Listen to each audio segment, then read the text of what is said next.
Prochaine news, donc on a Q de The Boys qui a été critiqué pour avoir dit qu'il refusait d'être pris en photo pendant ses vacances.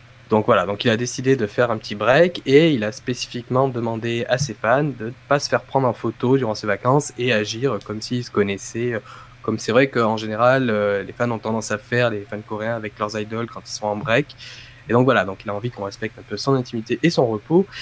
Et surtout, il reconnaît que c'est des situations qui le mettent mal à l'aise. Et certains fans, donc là, n'ont pas vu de cet œil, considérant Q comme une personnalité publique et que cela faisait partie de son rôle d'idole, donc se justifiant d'autant plus de ne pas être très connu et d'avoir besoin du soutien de ses fans.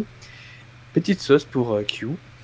Mais c'est un peu compliqué parce que bah, tu vois, moi je trouve que c'est pas bien que déjà les gens lui disent ce qu'il doit faire, hein. Le gars il fait quand même ce qu'il veut, genre c'est un être humain et tout, tu vois, genre déjà. Donc s'il a pas envie de prendre de photos, quelle que soit la raison, il prend pas de photos, tu vois ce que je veux dire. Genre on peut comprendre que c'est un idol, donc de ce point de vue là il doit aussi faire son job d'idol, mais je veux dire, alors à partir de quel moment s'arrête son job d'idol?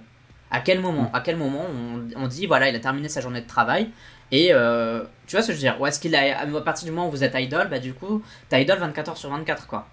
Mais enfin, à un moment donné, t'es pas que idol, t'es aussi être humain, t'as aussi une famille, t'as aussi, tu vois ce que je veux dire, t'as une vie privée, donc c'est dommage pour lui ce qui lui arrive parce qu'en vrai, il mérite pas qu'on l'emmerde pour ça quoi. Surtout, il prévient, tu vois. C'est pas comme si des fans arrivaient et du coup, il disait ah non, arrêtez, je veux pas de photos, je veux pas de photos. Il prévient à l'avance et du coup, il fait voilà, s'il vous plaît, c'est cool, respectez ça. Enfin, je pense que t'as aussi ces moments-là où les fans, du coup, quand t'as des fan meetings ou autre, t'as des concerts, c'est le moment où tu peux partager là un moment entre l'idole et le fan. Après, c'est vrai que oui, t'as un côté plus accessible quand ils sont en vacances, ça donne un petit peu envie, mais si c'est une personne, tu vois, enfin voilà, c'est un gars qui te dit ouais, pour cette fois, là, je suis en vacances, s'il vous plaît, laissez-moi tranquille. Peut-être que ces prochaines vacances, il dira il y a pas de souci, mais là, peut-être en ce moment, j'ai vraiment besoin de faire du repos. Ça fait partie du métier d'être une personnalité publique. Ouais. Mais c'est juste, s'il demande, c'est bon, respectez-le, c'est pas trop grave, quoi.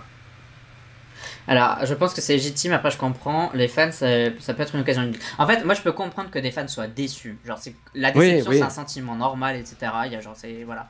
Je pense qu'on blâme pas les fans d'avoir voulu rencontrer Q, peut-être leur bias dans The Boys, leur ultimate bias tout court, et qu'ils soient déçus qu'il n'ait pas spécialement voulu. Ça, moi je peux tout à fait comprendre. Maintenant, à partir du moment où le gars il dit, ok, je suis désolé, c'est pour ça que j'ai pas voulu faire je sais pas quoi, et puis quitte à faire un fansign je sais pas, genre 2 semaines après, tu vois, genre c'est l'occasion justement de dire voilà, à ce moment là j'étais pas dispo pour vous rencontrer, bah venez, tu vois, je pense que de la part de l'agence ça aurait été une super bonne idée justement de créer un fansign genre avec The Boys ou avec juste ce mec là justement, tu vois, pour contrecarrer un peu le truc.